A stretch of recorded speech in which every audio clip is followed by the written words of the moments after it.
Bonjour, vous avez dit qu'à Terre-Neuve, il n'y avait pas eu de compensation, même s'il y a un régime de compensation, parce qu'il n'y avait pas des accidents assez grands. Maintenant, depuis 2001, il y a eu 5604 litres de synthétique en 2001. 2002, 12 000 litres de synthétique.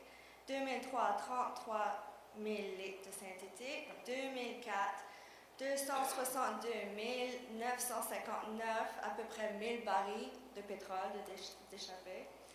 Ensuite, la même année, 2004, 96 000 de synthétique. 2007, 74 000 de synthétique. 2008, 4 500 litres de pétrole. 2010, 26 000 litres de synthétique. Je me demande si le problème, c'est pas que les compagnies comptabilisent eux-mêmes les effets, et puis aussi qu'il y a un article 119 qui protège les compagnies de dire c'est quoi les effets environnementaux associés avec leurs actions. Je vais vous poser une question. Les déversements, est-ce que vous les imputez strictement au forage extra-côtier ou c'est toute activité commerciale maritime confondue? Non, c'est le forage exploratoire et aussi l'exploitation. Bon. Juste la partie terre-neuvienne sur la côte est. Mais ce que moi je vous dis, c'est s'il y a eu des réclamations, à ce moment-là, elles devraient en principe avoir été soumises à l'Office. J'ai pas, moi, je sais qu'il n'y a pas eu ça n'a pas fait l'objet de réclamations auprès des tribunaux.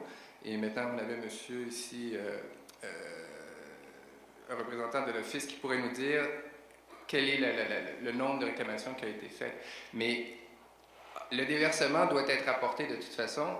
Et donc, il faut à un moment donné se fier sur... Parce qu'on ne peut pas être là, on peut pas avoir quelqu'un sur place à tout temps.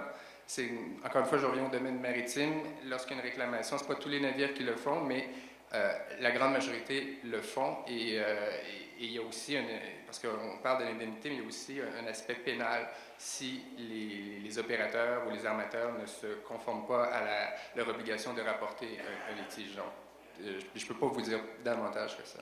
Oui, mais sans moniteur indépendant, c'est ça le problème, le lien avec la compensation, qu'on n'a pas le moniteur indépendant. Bien, l'Office, en principe, est supposé être indépendant.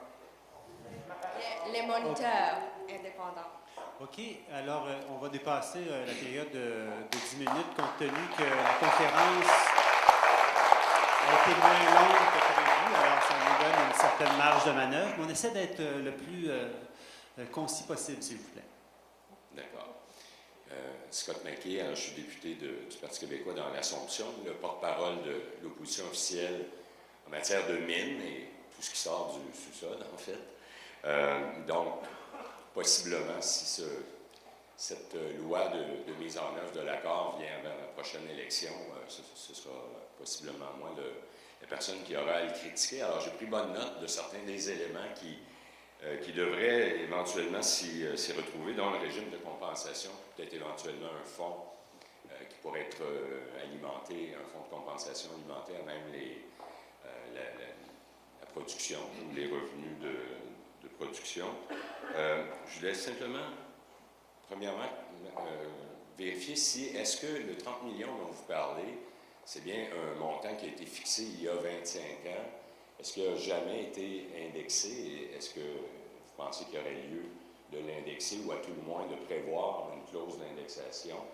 Et aussi, est-ce qu'on peut affirmer aujourd'hui qu'il est indéniable que l'accord atlantique et le régime de compensation qui s'applique là s'applique aussi au Québec en cas s'il y avait un déversement suite à un permis qui est accordé par Terre-Neuve, par l'Office Canada Terre-Neuve, mais que l'impact est ici, aux îles de la Madeleine. Est-ce que c'est indéniable que ça s'appliquerait?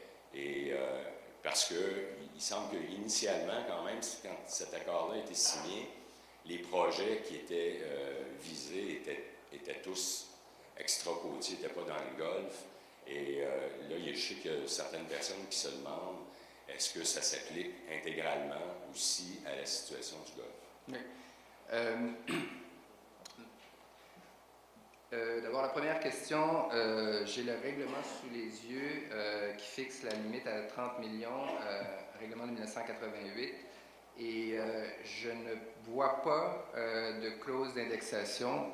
S'il y en a un, peut-être que M. Kelly pourrait me l'affirmer, mais sinon, je ne pense pas. Pas la lecture du règlement lui-même.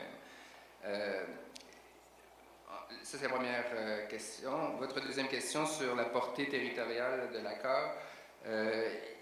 L'accord porte sur les eaux ou l'exploitation des activités dans les eaux réputées être du territoire de la province de Terre-Neuve. Donc, même si ça s'appelait l'Atlantique, puis ça prévoyait où on visait d'abord et avant tout l'exploitation sur la côte atlantique, il n'y a pas de raison que ça ne s'applique pas sur la côte ouest de la province de Terre-Neuve. Maintenant, dans un cas de déversement, c'est une belle question. Je ne pourrais pas vous dire, je pourrais pas vous répondre hors de tout doute parce que ça n'a pas été testé devant les tribunaux. Il n'y aurait rien qui empêcherait des gens au Québec de prendre un recours possiblement devant les tribunaux québécois, mais ce serait de savoir quelle loi s'appliquerait. Et il y a des bonnes chances. Il y aurait des bonnes chances que si la pollution provient d'un site d'exploitation situé du côté de Terre-Neuve ou réputé provenir du côté de Terre-Neuve, qu'on applique la loi de Terre-Neuve. Mais encore une fois, c'est une question sur laquelle il faudrait que je me penche davantage que juste 5 secondes, comme ça. C'est une bonne question. Oui? J'avais la même question, fait que je passerai directement à la prochaine.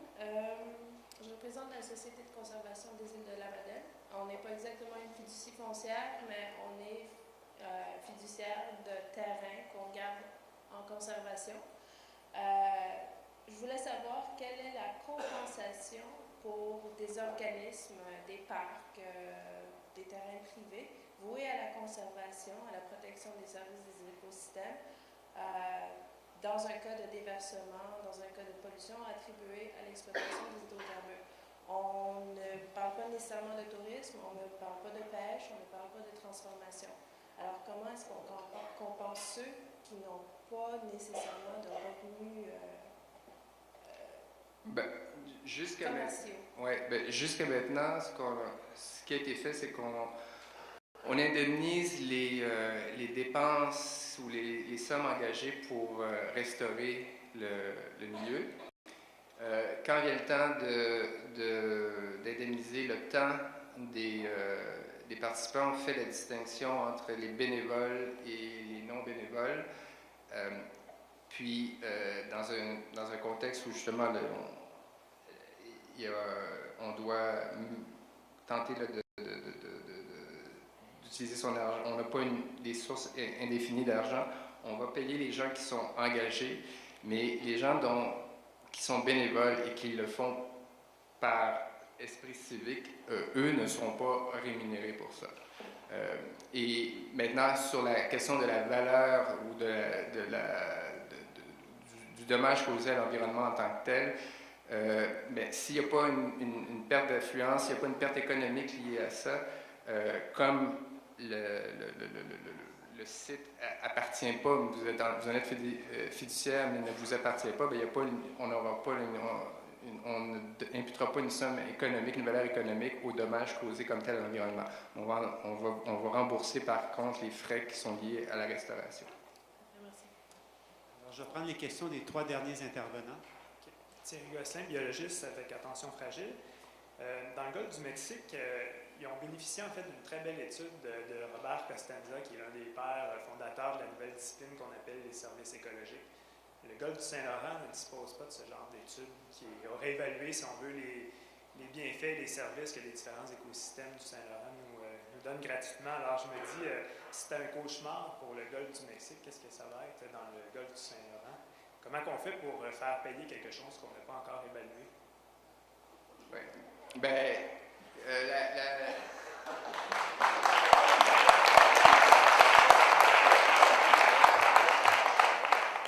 On dit que les économistes vont sauver les écologistes. Est-ce que des groupes comme le vôtre s'intéressent à ce genre de questions-là? Mon groupe à moi, qui sont des avocats, pas nécessairement, mais non, sérieusement, je sais que la question, lorsque l'Exxon Valdez est survenu, il y a des études qui ont été faites au Canada sur justement déterminer si on allait indemniser ou porter une valeur à l'environnement. Puis, comme ça a été fait aux États-Unis, de savoir, par exemple, combien vaut un planton, puis on évalue combien de millions ont été détruits, puis on établit une valeur. Ça, je sais que jusqu'à tout récemment, cette façon de faire a été rejetée. Puis ce qu'on s'est contenté de dire, c'est on indemnisera les coûts de restauration, mais on n'imputera pas une valeur symbolique à l'environnement. Alors, c'est le choix qui a été pris par les gouvernements. Ian McPherson, Prince Edward Island fisherman. I think with the recent Gulf of Mexico oil spill, most people in the world just assume that British Petroleum can stay solvent. If there was a catastrophic spill and it was a much smaller company, is there any provision that compensation be paid out before a company declare bankruptcy? Well, insofar as I know, there's $100 million that is earmarked, which should not therefore be affected by subsequent insolvency. But beyond that $100 million, then if the company is insolvent, you can make blood coming out of a stone, I guess. Merci.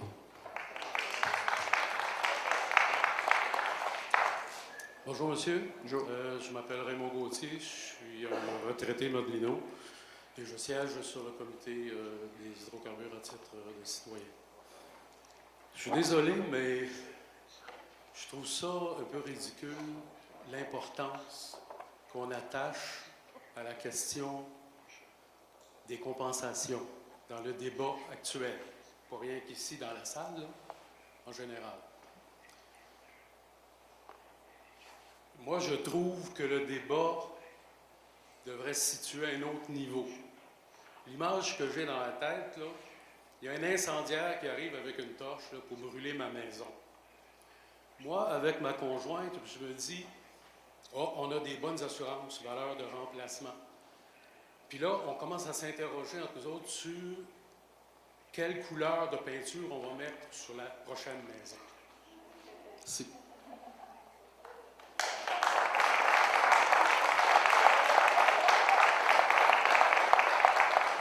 Alors, merci beaucoup, Maître Desgagnés.